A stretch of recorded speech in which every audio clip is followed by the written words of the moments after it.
આજે આપણે વાત કરશું અંજલિ પ્રમાણ, જે ચરકે કીધેલું છે 1 અંજલિ = 16 તોલા.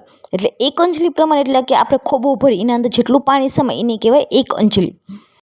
જલ અને લસિકા એનું હોય છે 10 અંજલિ પ્રમાણ.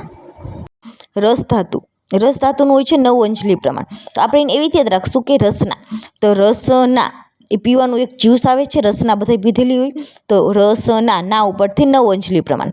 રક્ત, તો રક્તમાં હોય છે 8 અંજલિ પ્રમાણ.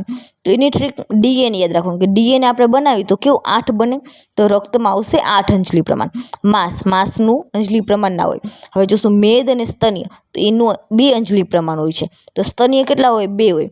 એના અંદર કે શું હોય વધારે? તો મેદ ધાતુ હોય, તો મેદ અને સ્તન્યમાં આવશે 2 અંજલિ પ્રમાણ.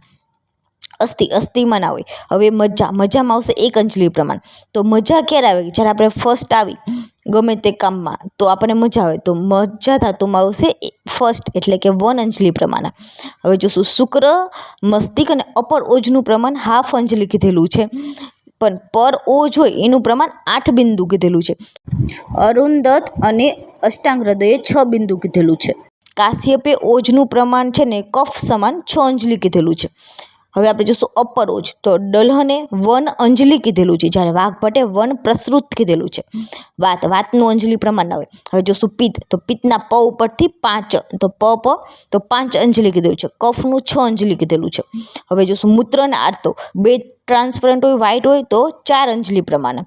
પુરુષનું 7 અંજલિ પ્રમાણ, એમાં 3 એડ કરી દેવાનું. હવે પાછા 3 એડ કરી દેવાનું. સ્વેદમાં આવશે 10 અંજલિ પ્રમાણ.